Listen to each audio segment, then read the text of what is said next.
GTB hospital में फिर से शुरू हुई रेजिडेंट डॉक्टर की हड़ताल, मरीजों को उपचार मिलने में हुई परेशानी।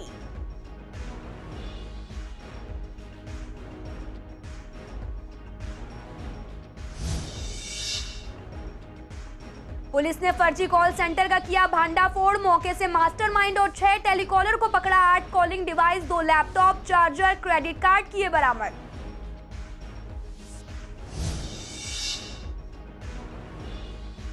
गांधीनगर के तिकोना पार्क में जीएसटी को लेकर व्यापारियों ने किया प्रदर्शन। 1 जनवरी 2022 से कपड़ों पर बढ़ेगी जीएसटी, 5 से बढ़ाकर किया जाएगा 12%।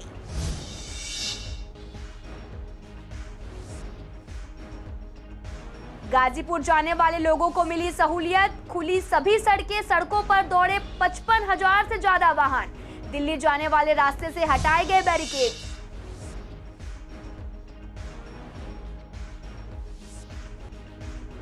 आप पार्षद मोहिनी जीनवाल ने कर्मचारियों की कमी पर उठाए सवाल। निगम बिना किसी प्लान के कर रही काम, मेट्रो वेस्ट कंपनी पर खड़े हुए सवाल। ईडीएमसी में स्थायी समिति की बैठक में कई मुद्दों पर हुई बात। नमस्कार, मैं आपके साथ अंकिता पाल। आप सभी का पूर्वी दिल्ली खास में एक बार फिर से स्वागत है। रुक करते हैं खबरों की तरफ। जीटीबी और इहिबास हॉस्पिटल में रेजिडेंट डॉक्टर ने हड़ताल फिर से शुरू कर दी है, जिससे मरीजों का उपचार मिलने में काफी परेशानी हो रही है। वहीं रेजिडेंट डॉक्टरों का कहना है कि उन्हें आश्वासन दिया गया था कि 1 हफ्ते में उनकी मांगे मान ली जाएंगी, इसलिए 1 हफ्ते के लिए हड़ताल रोक दी गई थी। ऐसा नहीं होने पर हड़ताल दोबारा से शुरू की गई है और आगे भी प्रोटेस्ट जारी रहेगा। ये दुर्भाग्यपूर्ण है कि 1 हफ्ते के बाद हमें अपने प्रोटेस्ट को दोबारा से स्टार्ट करना पड़ा है, और इसकी वजह ये रही है कि हमारी जो माननीय सरकार है, उन्होंने जो हमसे वादे किए थे, संपूर्ण देश के डॉक्टरों से जो वादे किए थे, वो उस पर कायम नहीं रह पाए। उन्होंने हमें विश्वास दिलाया था कि 1 हफ्ते के भीतर माननीय प्रधानमंत्री कार्यालय के निर्देश और उनके मार्गदर्शन के अनुसार जो भी संबंधित मंत्रालय हैं, उनके सहयोग से इस समस्या का हल वो जल्द से जल्द निकालेंगे। और नीट पीजी 2021 की जो परीक्षा है, प्रवेश परीक्षा का जो रिज़ल्ट आ चुका है, उसके बावजूद जो करीबन 45,000 हमारे जो डॉक्टर्स हैं वो स्पेशलिस्ट कोर्सेज में नहीं आ पा रहे हैं, ये वो निश्चित करेंगे कि वो जल्द से जल्द अपने अपने अस्पताल चुन सकें और उनमें अपनी सेवाएं देने के लिए हाजिर हो सकें। उन्होंने इसी विश्वास के साथ हमसे अनुरोध किया था जब हम 9 तारीख को उनसे हमारी बातचीत हुई थी फोडा के तत्वाधान में, तो उन्होंने ये कहा था कि कृपया आप अपना प्रोटेस्ट रोकें और हमें 1 हफ्ते का वक्त दें ताकि हम इस समस्या का निदान कर सकें। शाहदरा डिस्ट्रिक्ट की पुलिस ने एक फर्जी कॉल सेंटर का भांडाफोड़ किया है, जो जॉब दिलाने के नाम पर लाखों की ठगी करता था। पुलिस ने मौके से मास्टरमाइंड और 6 टेलीकॉलर को पकड़ा है। उनके पास से 8 कॉलिंग डिवाइस, 2 लैपटॉप, चार्जर और कई क्रेडिट कार्ड बरामद किए गए हैं। दरअसल एक महिला ने जॉब दिलाने की ठगी की शिकायत शाहदरा के साइबर थाने में दर्ज कराई थी, जिसके आधार पर एसएचओ विकास की देखरेख में एक टीम बनाई गई थी। तफ्तीश में पता चला कि आरोपी ने किसी पॉइंट ऑफ सेल पर कार्ड स्वाइप कराकर पैसे निकाले हैं। बैंक का खाता फर्जी पते पर खोला गया था। आरोपी हेमंत कोहली ने भी पुलिस को बताया कि जॉब दिलाने के नाम पर पहले एक वेबसाइट तैयार की गई और लोगों से लाखों की ठगी की गई। फिलहाल पुलिस सभी आरोपियों को गिरफ्तार कर जेल भेज दिया है। सिकस का एक पोर्टल है, उसी में इन्होंने अपना रिज्यूम अपलोड किया है, उसी में अप्लाई किया है। जैसे ही इन्होंने अप्लाई किया, कुछ दिनों के बाद इनके पास एक कॉल आया। उसी कॉल में इनसे पूछा है आपको जॉब ऑफ़र कंफर्म हो गया है। अब हमारा एक जो वेबसाइट है DPS job.com, इसमें आप जाके 100 रुपीज़ आप भर के 100 रुपया भर के अपना रजिस्ट्रेशन करा लो। जैसे जो लिंक पे जाके इन्होंने रजिस्ट्रेशन कराना शुरू किया, उसी में पेमेंट का 100 रुपीज़ का पेमेंट का इन्होंने कई सारे डिटेल भरना पड़ता है, जो अकाउंट नंबर है, डेबिट कार्ड का नंबर है, CVV नंबर है, डेट ऑफ बर्थ, ये सारे भरना पड़ता है। जैसे इन्होंने भरना शुरू किए हैं, उसके साथ साथ ये OTP नंबर आ जाता है अपना मोबाइल पर, रजिस्टर्ड मोबाइल नंबर पर। वो OTP नंबर भी इन्होंने डालना शुरू किया है, क्योंकि सिर्फ 100 रुपीज़ का ये पेमेंट करनी है। लेकिन जैसे ये भरना शुरू करते हैं, साथ साथ जो सामने जो बैठते हैं, जो व्यक्ति जो कॉल आया, लिंक जिन्होंने भेजा है, वो भी इसको रीड कर पाया। उन्होंने अपना जो 100 रुपये के जहाँ पे वो 30,000 वो डाल के ये पूरा पैसा इन्होंने इनके अकाउंट से विड्रॉ कर लिया है। इसका मैं ये कहना चाहता हूँ, जो आजकल जो डिजिटल पेमेंट है, जो ऑनलाइन पेमेंट है, उसी सिस्टम में ज़्यादा ध्यान रखना ज़रूरी है। जो भी अनवेरीफाइड जो लिंक आएगा उसी में जो पेमेंट के लिए अगर रिक्वेस्ट आएगा तो उसमें बिल्कुल हम जाके अपना जो अकाउंट नंबर है, डेबिट कार्ड नंबर है, CVV नंबर, खास तौर पर OTP ये बिल्कुल शेयर नहीं करना है। 1 जनवरी 2022 से कपड़ों पर GST बढ़ने से गांधीनगर मार्केट के व्यापारियों ने प्रदर्शन किया है। प्रदर्शन में विधायक अनिल वाजपेयी भी मौजूद रहे और कपड़ों पर GST 5% से बढ़ाकर 12% हो जाएगी, जिससे गरीब तबके के लोगों को अपनी जरूरत पूरी करने में परेशानी उठानी पड़ेगी। GST में बढ़ोतरी करने से सीधा असर कपड़ों की दरों पर पड़ेगा, जिससे कपड़ा महंगा होगा और ये महज महंगाई बढ़ाने वाला फैसला है। वहीं प्रदर्शनकारियों का कहना है कि सरकार को इस मामले पर दोबारा से विचार करना चाहिए और ये फैसला वापस लिया जाना चाहिए। लेकिन हमें कहीं ना कहीं ये देखना चाहिए मानवीय आधार पर कि हम लोगों ने 2 साल कोरोना का पीरियड निकाला है और व्यापारी इस पोजीशन में नहीं है कि वो किसी भी तरह के अननेसेसरी टैक्सों को भर सके। आप ये देखेंगे कि पूरे देश के अंदर कोरोना के समय में व्यापारी वर्ग को क्या क्या परेशानियों का सामना करना पड़ा है। अब हम लोग ना एकदम तैयार नहीं है किसी भी चीज़ के लिए, और एकदम गवर्नमेंट ने जो 5% से 12% जो किया है ये उचित नहीं है। मैं छोटा सा व्यापारी हूँ और कहीं ना कहीं मेरे जैसे व्यापारी के लिए तो ये बहुत दिक्कत का विषय है। मैडम 5% देने में ही कस्टमर को दिल दुखता है और 12% हो जाएगी तो बहुत ज़्यादा हो जाएगी। तो इसलिए जहाँ तक वो रोक लगाइए, इस चीज़ के आगे गुजारिश यही है कि रोक लगे, ज़्यादा बढ़िया है। बहुत ज़्यादा ठप हो गया, बहुत ज़्यादा हो भी गया। जिस दिन से GST की खबर आई है उस दिन से व्यापार तो बिल्कुल ख़त्म ही हो गया है। सरकार द्वारा कपड़े पे 5% से लेके 12% कर दिया गया है, इसलिए सारे व्यापारी यहाँ पर एकत्रित हैं और व्यापारियों की बात जो है वो जायज़ है, इसलिए कि 2 साल कोरोना पीरियड में व्यापारियों को काफ़ी बड़ा नुकसान हुआ है। उनका बहुत से लोगों की दुकानें बंद हो गई, फैक्ट्रियाँ बंद हो गई और बहुत से लोगों का जो माल यहाँ से बाहर जाता था वो डूब गया सारा। तो इन लोगों की मांग है कि उन 2 साल की कोरोना की महामारी को देखते हुए जो 5% से टैक्स बढ़ा के सरकार ने 12% किया है उसको फ़िलहाल स्थगित कर दिया जाए। देखिए, सरकार अपना काम कर रही है और व्यापारी अपना काम कर रहे हैं। हमारी पूरी कोशिश है कि सरकार से ये अपने जो GST की जो 12% से 5% तक लाना, ये हमारी एक जिद भी है और व्यापारी वर्ग के और लोगों के लिए एक इस बात का एक वो भी है कि भाई आना चाहिए, क्योंकि जो थोड़ी सी दिक्कत वाली बात है 5% से एकदम 12% आना और एकदम व्यापारी वर्ग इतना परेशान होना, आम लोगों को इससे इस बात से बहुत परेशानी होगी। जो कपड़ा व्यापार है वो बिल्कुल ठप होने की संभावना भी है इसमें। गाजीपुर बॉर्डर से किसान हटने के बाद करीब 13 महीने में वीरवार को दिल्ली मेरठ एक्सप्रेस वे पर वाहनों ने उड़ान भरी। जिन सड़कों को खोल दिया गया वहां से 55,000 से अधिक वाहन गुजरे। आपको बता दें कि बुधवार रात एक्सप्रेस वे खोल दिया गया था, मगर दिल्ली में विनोद नगर ईस्ट के पास कंटेनर होने की वजह से अधिकारियों ने ट्रैफिक की आवाजाही बंद कर दी थी, लेकिन अब यह रूट सामान्य हो गया है। वहीं डाबर तिराहे से यूपी गेट फ्लाईओवर के नीचे होते हुए दिल्ली जाने वाले रास्ते से भी बैरिकेड्स हटा दिए गए, जिससे दिल्ली जाने में सहूलियत मिली है। पहले जैसे रास्ता बंद थे और बहुत सारे ऐसे वो थे, अब कोई दिक्कत नहीं है। अब सारे रास्ते खुले हुए हैं। खुले हुए हैं। ये तो बहुत इजी हो गया। पहले बहुत घूम के अंदर मुर्गा मंडी इधर से पूरा घूम के जाना पड़ता था, टाइम जाम वाम सब लगता था। ये तो आसानी हुई, लेकिन जो चीज़ के लिए रुका था वो भी ज़रूरी था भाई। जो उनकी मांग थी, जो उनके लिए वो वहाँ पे सही थे, तो हमें वो परेशानियाँ उठा रहे थे। जब नोएडा के तो भाई 10 से 15 मिनट लग रहे हैं अभी तो, बस पहले लग जाता था पौन घंटा। हाँ, जाम की वजह से ज़्यादा लगता है। परेशानी तो थी भाई, लेकिन अब बहुत आसानी हो गई भाई। ईडीएमसी में स्थायी समिति की बैठक हुई, जिसमें आप पार्षद मोहिनी जीनवाल ने बजट पर चर्चा की। बैठक में कर्मचारियों के वेतन न मिलने और कर्मचारियों की कमी पर भी चर्चा हुई। टैक्स न बढ़ाने की बात पर भी बात हुई और वहीं दूसरी तरफ कहा गया कि निगम खर्चा लगातार कर रही है, लेकिन अभी तक लोगों की आमदनी बढ़ाने के लिए अभी तक कोई भी प्लान तैयार नहीं किया गया है। बैठक में स्वच्छता का मुद्दा भी उठा, जिसमें गाजीपुर लैंडफिल साइट की हाइट अभी भी कम नहीं हुई है, जिसे मेट्रो वेस्ट कंपनी पर सवाल खड़े हुए। सबसे पहले मैं सभी पर्यावरण सहायकों, डॉक्टरों, नर्सों, डीवीसी वर्कर, कर्मचारी, स्वास्थ्य कर्मचारियों, जन स्वास्थ्य कर्मचारियों का आभार प्रकट करना चाहती हूँ, जिन्होंने कोरोना काल में कड़ी मेहनत एवं पूरी निष्ठा के साथ अपनी सेवाएं प्रदान की। कोरोना के खिलाफ लड़ाई में अपना जीवन समर्पित करने वाले योद्धाओं को मैं नमन करती हूँ।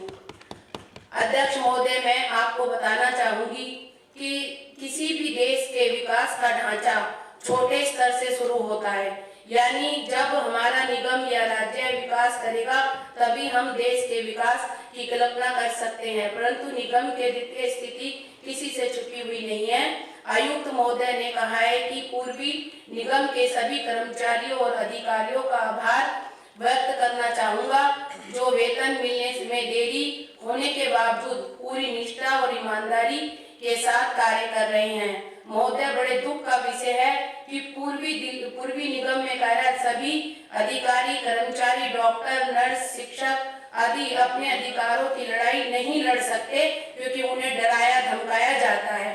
यह तो वही कहावत है कि अपने मुंह मियां मिट्टू बनना। ईडीएमसी ने जनरल एमएसटी स्कीम को लॉन्च किया है, जिससे लोग एकमुश्त टैक्स जमा करने वालों के लिए भी निगम फिर से नई स्कीम लेकर आई है, जिसमें जिन प्रॉपर्टी होल्डर्स ने 2005 से अब तक प्रॉपर्टी टैक्स जमा नहीं किया है, उनको एक साथ टैक्स भरने पर ब्याज और पेनल्टी माफ की जाएगी। ये योजना 16 दिसंबर से 15 जनवरी तक चलेगी। जो पूर्वी दिल्ली नगर निगम के जो टैक्स पेयर हैं, टैक्स नहीं भर पाए अपना, कोई भी कारण रहा हो, उसमें 2005 से लेकर के 2020-21 का जो टैक्स हम ले रहे हैं अभी, उसमें एक एमनेस्टी एक लास्ट चांस आपको दे रहे हैं, ताकि आप पेनल्टी से और ब्याज से बच जाएं। आप अपना पैसा भर दो और वो दोनों चीज़ हम आप मुक्त करेंगे। तो इसमें नेचुरली बहुत फ़ायदा इसमें होने वाला। पूर्वी दिल्ली में बहुत सारे ऐसे लोग हैं किसी कारण से नहीं भर पाए हैं, लेकिन आज जो स्थिति में है कि ब्याज लगा करके बहुत बड़ा अमाउंट उनका बन रहा था, इस कारण से भी वो डर के मारे नहीं आ रहे थे। लेकिन अब आज हमने एमनेस्टी दे दी है और ये नीचे से एडमिनिस्ट्रेशन से उठ के एजेंडा हमारे पास आ गया है, हमने पास कर दिया है। तो निश्चित तौर पर बहुत खुशी की लहर है लोगों को कि इस तरह से ये काम हो। ये स्कीम सिर्फ और सिर्फ कमर्शियल प्रॉपर्टीज पर ही लागू होती है? ये सारा total property what mean the जो हमारे 6 लाख प्रॉपर्टीज हैं हमारा उन सब पे होगा। उत्तर पूर्वी दिल्ली के घोंडा से विधायक अजय महावर ने अपने क्षेत्र में लोगों को जन सुविधाओं की सौगात दी है। अजय महावर ने पानी की जर्जर हो रही चुकी जो पाइपलाइन को दोबारा चालू करने के लिए नए तरीके से इसके निर्माण कार्य का शिलान्यास किया है। पानी की जर्जर हो चुकी पाइपलाइन से परेशान स्थानीय लोगों ने विधायक द्वारा इसके निर्माण कार्य की शुरुआत कराने पर भी जबरदस्त उत्साह दिखाया। इसी उत्साह में लोगों ने उनका फूल मालाओं से स्वागत किया, जिसके बाद विधायक ने खुद और स्थानीय लोगों से नारियल से तुड़वाकर शिलान्यास किया। और इस कार्यक्रम के दौरान क्षेत्रीय विधायक अजय महावर, मंडल अध्यक्ष दिनेश चौहान और उत्तर पूर्वी जिला अध्यक्ष मोहन गोयल और साथ ही महामंत्री संजय त्यागी साथ क्षेत्रीय जनता के साथ भारतीय जनता पार्टी के कार्यकर्ता मौजूद रहे। देखिए, इस क्षेत्र में जयप्रकाश नगर के एच ब्लॉक में से लेकर सुदामापुरी तक और एच ब्लॉक की 14 नंबर गली तक पानी की समस्या का प्रेशर की समस्या थी बहुत। तो हमने जल बोर्ड के अधिकारियों से बात की, हमारे एपी राठी जी यहाँ मौजूद हैं और फाइल बनाकर हमने इसको और इसका समाधान करने का प्रयास किया। और आज इस पाइपलाइन का शिलान्यास है। जो 4 इंच की पाइप थी मेन रोड से, उसको हमने बढ़ाकर 6 इंच की पाइप किया है। और यह एच ब्लॉक जयप्रकाश नगर की 14 नंबर गली तक राहत देगी। और इसका असर जो दिक्कत में सुदामापुरी की 7 नंबर गली है, 7 A B C D, उन गलियों में भी जो पानी का प्रेशर की कमी आती है वह भी इसमें कुछ सहयोग करेगी। तो निश्चित रूप से इस इलाके के लिए जल बोर्ड द्वारा जो ये काम हम कर रहे हैं ये रामबाण साबित होगी। पानी की गुणवत्ता और पानी का प्रेशर दोनों इससे बेहतर होगा। उन्होंने पुरानी जीन 3 लाइन को बदलकर नई लाइन डालने का शुभारम्भ किया। इससे कॉलोनी की जो 3 नंबर से लगी हुई गलियाँ उन सब में पानी का बहुत बड़ा फायदा होगा।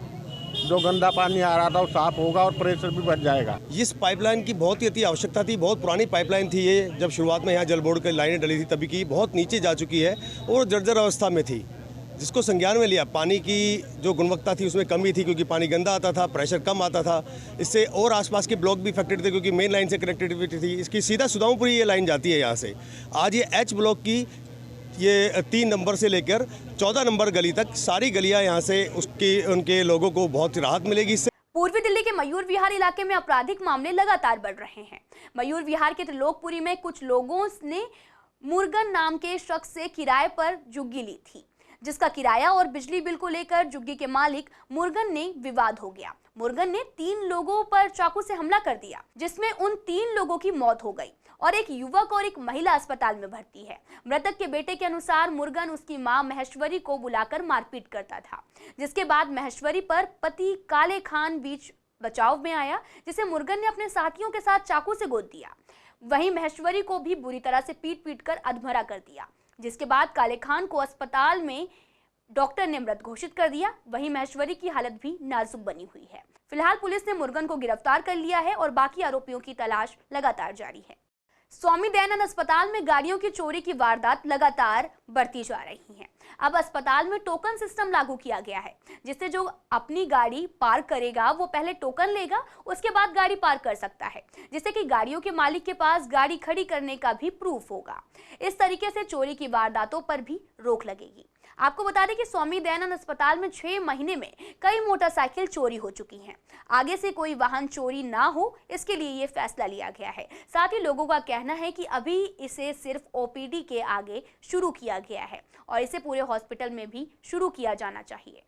अभी लगभग 2 महीने पहले अचानक से यहाँ से जो 2 व्हीलर्स हैं उनकी चोरी की संख्या बढ़ गई थी।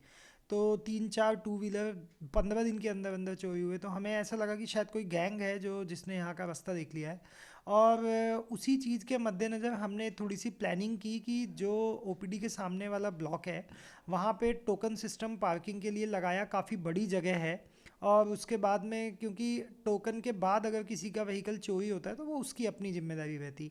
तो फॉर्चुनेटली थोड़ा सा हमने अपने जो गार्ड्स वगैरह हैं उनको भी टाइट किया। तो पिछले 1 महीने पहले 6 लोग ऐसे पकड़े गए जो व्हीकल चोरी करते थे, उनको पुलिस के हवाले किया गया। वो लोग चोरी करते हुए रंगे हाथों पकड़े गए। इवन आज भी एक चोर पकड़ा गया, साइकिल चोरी करने की फिराक में था, एक साइकिल का ताला तोड़ दिया था। तो अभी पिछले 1-1.5 महीने से कोई व्हीकल चोरी नहीं हुआ है। इसके लिए तो मैडम ये बहुत ही अच्छा कर दिया है हॉस्पिटल के अंदर। पहले क्या था कि जैसे पेशेंट आते थे हम बाहर उसको खड़ी करते थे अपने बाइक वगैरह को, तो थोड़ा खतरा रहता था कोई उठा ना ले जाए। कईयों वाहन यहाँ से चोरी भी हुए हैं। लेकिन ये जो टोकन सिस्टम है, टोकन देते हुए रजिस्टर्ड में गार्ड द्वारा वाहन का नंबर लिखा जाता है और जाते हुए टोकन रिवर्स करने पर नंबर चेक करते हुए दिया जाता है।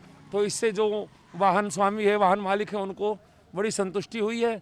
ये टोकन अंदर गाड़ियाँ जो भी जाती हैं उनको टोकन दिया जाता है और फिर वापसी गाड़ियाँ जो आती हैं उनसे टोकन वापसी में लिया जाता है। हाँ जी, हमारे एंट्री होती है रजिस्टर में। हाँ जी, गाड़ी नंबर और टोकन नंबर इसमें लिखा जाता है। नहीं, पब्लिक की भी और स्टाफ की भी, हमारे दोनों की है यहाँ पे। जवाबदारी हमारी है। अगर अंदर टोकन लेकर के गया है, सडनली वो कहीं इधर उधर खड़ी कर देता है, तो वहाँ तो मैं जिम्मेदारी नहीं ले पा रहा हूँ। क्यों? हर एक जगह मेरा गार्ड नहीं है। कभी कभी बिल्डिंग के पीछे खड़ा करते हैं ये, उसका हम आईडी वगैरह चेक करते हैं, ठीक है, उसकी आरसी वगैरह मंगा लेते हैं, उसके हिसाब से देख करके हम उसको छोड़ देते हैं। पूर्वी दिल्ली के शहादरा के सर्कुलर रोड पर 2 साल पहले महिलाओं के लिए पार्षद द्वारा एक जिम का उद्घाटन किया गया था, जिसको कोविड के कारण बंद कर दिया गया था। लेकिन अभी तक जिम नहीं खोला गया है। वहीं मौजूद गार्ड का कहना है कि जिम को शुरू किया जा चुका है, लेकिन अब इस जिम में आने के लिए फीस देनी होगी, जबकि पहले इसमें कोई भी फीस नहीं होती थी। साथ ही लोगों का कहना है कि इसे अभी शुरू नहीं किया गया है और यहाँ की महिलाएं पहले जिम नहीं जाती थी और अब फीस देनी होगी, तो वैसे ही कोई भी नहीं जाएगा। ये सर्कुलर रोड मनोरंजन केंद्र के ऊपर है जी, और इसमें 250 रुपये पहले फार्म के हैं, फिर 100 रुपये मंथली महीने की है। पहले बंद कर दिया गया था लॉकडाउन की वजह से, फिर अब ये दोबारा 2 साल के बाद खुला है। अभी तो नहीं आया कोई भी, अभी ये आज कल परसों ही खुला है ये। अभी ये पता लगेगा उसके बाद आएंगे। देखो, जब तो मेरी ड्यूटी यहाँ नहीं थी, मैं तो अभी ड्यूटी यहाँ 2 महीने से इधर आया हूँ मैं तो। जो बाकी ये जो सुना मैंने पहले लॉकडाउन के अंदर जो है बंद हो गया। हाँ, पहले नहीं थी, पहले तो ऐसी शिकायत। अब बता रहे हैं कि फीस अब तो G8 कटेगी MCD के लिए। ये रजिस्टर रखा है, फार्म भी है। नहीं, मुझे नहीं मालूम इस बात की जो कंप्लेंट हुई या नहीं हुई इसकी। जो काम पे जाती है, शाम को आती है, जिम कौन करेगा? इससे तो अच्छा कोई ऐसा काम करवाते जिससे छोटे मोटे हम गरीब लोगों की लड़कियों की शादी वगैरह, सगाई वगैरह, रिश्ते सिलाई सेंटर खोलते, कुछ लड़कियों के काम आता है, इससे क्या फायदा जिम से? दूर क्या करें, जो बड़े बड़े लोग हैं उनकी वो आ करें, हम तो गरीब लोग हैं, हम तो काम करते हैं। शादियों का सीजन और ऐसे में डीजे होना शादियों में कंपलसरी होने लगा है। डीजे की तेज आवाज को लेकर सरकार द्वारा फिर से गाइडलाइन बनाने पर विचार किया जा रहा है। हालांकि पहले की गाइडलाइन में 10 बजे डीजे बजाने की मनाही है। फंक्शन का समय लेट होने के आसपास के जो लोगों को है परेशानी होती है। वहीं बैंक्वेट हॉल वालों का कहना है कि पहले ही सरकार ने इतनी पाबंदी और गाइडलाइन बनाई हुई है, अब अगर उस पर साउंड की लिमिट भी तय की गई होती तो ज्यादा परेशानी बढ़ेगी। हालांकि समय की पाबंदी और गेस्ट की संख्या पर पहले से ही कई नियम बने हुए हैं। इस पर सरकार को ध्यान देना चाहिए, जिससे कि बैंक्वेट हॉल वालों को खामियाजा ना भुगतना पड़े। और देखिए, जो शादी होती है वो एंजॉय के लिए होती है, हंसी के लिए, जो एंजॉय करना, मनोरंजन, वो सारे के लिए होता है। बारातें आती हैं, डांस वगैरह होते हैं, ये सब चीज़ें तो शादी में बड़ी ज़रूरी होती है। गीत संगीत तो एक सारा खेल है, अगर यही नहीं होगा तो फिर क्या फ़ायदा ये शादियों का। वैसे तो हमको आवाज़ का थोड़ा धीरे ही रखते हैं, बाकी कुछ और हो जाता तो हमें गाइडलाइन पालन करना पड़ेगा, उसके हिसाब से चलना पड़ेगा। लोग परेशान तो करते हैं, नहीं जी हमें चलाओ डीजे, हमें डांस करना है, ये करना है। बाकी देखते हैं क्या होता है, जो आगे जब गाइडलाइन आएगी तो उसके बाद ही देखेंगे, अपनी प्रतिक्रिया करेंगे। बहुत अच्छी बात है ये तो गवर्नमेंट की, कि वही लिमिटेशन होनी चाहिए। हम तो खुद परेशान हैं, 10 बजे के बाद के 10:30 बजे 11 बजे भी वो पार्टी के आदमी होते हैं, पी खा के चलाओ और थोड़ी देर चलाओ, और थोड़ी देर चलाओ, नहीं तो झगड़े पे उतारू हो जाते हैं। झगड़ा हम करके राजी नहीं है, ना ही झगड़े से मतलब कुछ समस्या सॉल्व होता है। तो हमारे हिसाब से ठीक है। कहीं तो कहते हैं और डांस करेंगे, 10 मिनट के चला दो, 20 मिनट के लिए चला दो, 10-20 मिनट करते रख दो। कई 12 बजे के बाद भी कहते हैं नहीं जी नहीं, वो चलने दो थोड़ी देर। क्या लड़ाई झगड़ा करने को सही रहे हम। देखो, गाइडलाइन जारी होगी तो बैंक्वेट वालों को मानना ही पड़ेगा, वो तो सबको ही मान के चलना ही पड़ेगा, जैसी गाइडलाइन होगी जो भी होगी। मगर इनको पालन करने के लिए भी तो इनके पास स्टाफ होना चाहिए। ना स्टाफ होगा, ना इन्हें गाइडलाइन पालन करना है, बस गाइडलाइन पे गाइडलाइन बनाते रहेंगे ये, बस और कोई काम नहीं करेंगे। बिल्कुल स्टाफ तो देना चाहिए, पैरामीटर देना चाहिए कि कितना साउंड है, क्या है, क्या सुविधा देंगे बैंक्वेट वालों को, किसी को क्या सुविधा देते हैं, क्या नहीं देते, अभी कुछ भी नहीं मालूम। अभी तो ये आपके मुंह से हम सुन रहे हैं जो नई गाइडलाइन आ रही है। नहीं देखो, जब ये गाइडलाइन जारी हो जाएगी पार्टी को भी मानना पड़ेगा, वो तो ना हमारे हाथ में है ना पार्टी के हाथ में है। फिर तो बाकी प्रशासन को ही सारा काम करना पड़ेगा ना। कोई जैसा कोई नहीं मानता तो प्रशासन को ही देखना पड़ेगा ना। आईसीएमआर द्वारा एक प्रोग्राम आयोजित किया गया जिसमें कोरोना को लेकर आगे की रणनीति तय की जानी थी, लेकिन आगे कैसे कोरोना के खिलाफ जंग लड़ी जाए, इससे पूर्वी दिल्ली के Rajiv Gandhi super specialist hospital के nodal officer doctor Ajit Jain chief guest के रूप में मौजूद रहे। मुख्य अतिथि डॉक्टर अजीत जैन ने चिकित्सक वैज्ञानिकों से कहा कि फिलहाल चिकित्सक में जो है काम आने वाले तमाम उपकरणों में से 75% आयातित है। आपको बता दें कि इस आयात को घटाने की जरूरत है और इसके लिए चिकित्सक उपकरण बनाने वाले वैज्ञानिकों और डॉक्टरों को मिलकर काम करना होगा। आईसीएमआर के साथ नेशनल फिजिकल लेबोरेटरी और मेट्रोलॉजी सोसाइटी ऑफ इंडिया का ये एक वर्कशॉप था जो दोनों ने अपने संयुक्त तत्वाधान में किया था 15 और 16 तारीख को आईसीएमआर के वहीं पर उनके कॉन्फ्रेंस हॉल में, जिसमें देश के बचे हुए साइंटिस्ट ऑनलाइन थे और वहाँ के साइंटिस्ट कॉन्फ्रेंस हॉल में थे। ये बेसिकली जो standardisation of health care and medical devices को लेके था। ये जो हेल्थ केयर और मेडिकल डिवाइसेस में अभी जो चेंज आ रहा है कोविड के कारण, कि infrared thermometers, BP instruments different तरीके के और बहुत सारी नई चीज़ें, पीपी किट है, N95 है, ग्लव्स हैं, इन सब का स्टैंडर्डाइजेशन और क्लिनिकल वैलिडेशन के लिए ये एक सबमिट की गई थी, एक वर्कशॉप की गई थी। इस वर्कशॉप के अंदर मुझे एज स्पीकर और एज चीफ गेस्ट बुलाया था। तो मैंने हमारा जो क्लिनिकल वैलिडेशन वाला पार्ट है उसे वहाँ रखा था और उनके जो अपने एक स्टैंडर्डाइजेशन के प्रोसीजर्स हैं उन्होंने वो सारी चीज़ें वहाँ के साइंटिस्ट ने रखी थी। ईडीएमसी में स्थायी समिति की बैठक हुई जिसमें पार्षद गुंजन गुप्ता ने टैक्स के मुद्दे पर बात की। पार्षद ने कहा कि ईडीएमसी की तरफ से 2005 में डीडीएमए मार्केट कॉम्प्लेक्स की शॉप में टैक्स की डिटेल मांगी जा रही है। वहीं लोगों का कहना है कि पहले लोगों को टैक्स के लिए जागरूक नहीं किया जाता है और कन्वर्जन और प्रॉपर्टी टैक्स के लिए लोगों को नोटिस भेजकर परेशान किया जा रहा है। जो लोग टाइम से अपना टैक्स पे करते हैं उन्हें हमें नेक्स्ट ईयर के लिए कुछ ना कुछ उनको हमें एग्जाम्पशन देना चाहिए, हमें उनको कुछ भी म्यूचुअल बेनिफिट कुछ देना चाहिए, क्योंकि अब हमारा सारा जो प्रॉपर्टी टैक्स है सब ऑनलाइन है, सब सिस्टम है, यूपीआई आईडी से कोरिलेट हो गया है, सब चीजें यूनिक आईडीज हमारे बन गए हैं। कहीं ना कहीं हमें कुछ इस तरह का सिस्टम डिवाइस करना चाहिए कि अगली बार जब वो टैक्स दे तो हम उनको दिखा सके कि क्योंकि आपने टाइम पर पे किया था, this has to be bold and clear, कि क्योंकि आपने टाइम पर टैक्स पे किया था इसलिए आपको ये बेनिफिट दिया जा रहा है। तो मुझे लगता है कि इसमें जो अभी 13 लाख प्रॉपर्टीज में हमारा मुश्किल से 2.5 से 3 लाख प्रॉपर्टीज का टैक्स आता है, कमिश्नर साहब उसको और वैलिडेट कर पाएंगे, हम कहीं ना कहीं उसमें एक बढ़ोतरी की तरफ एक हमें आशा उसमें दिखती है कि हम जो लोग टाइम पर टैक्स पे कर रहे हैं उनको एक एडिशनल बेनिफिट दे रहे हैं। फिलहाल इस बुलेटिन में इतना ही। तमाम खबरों के लिए आप देखते रहिए CCN लाइव।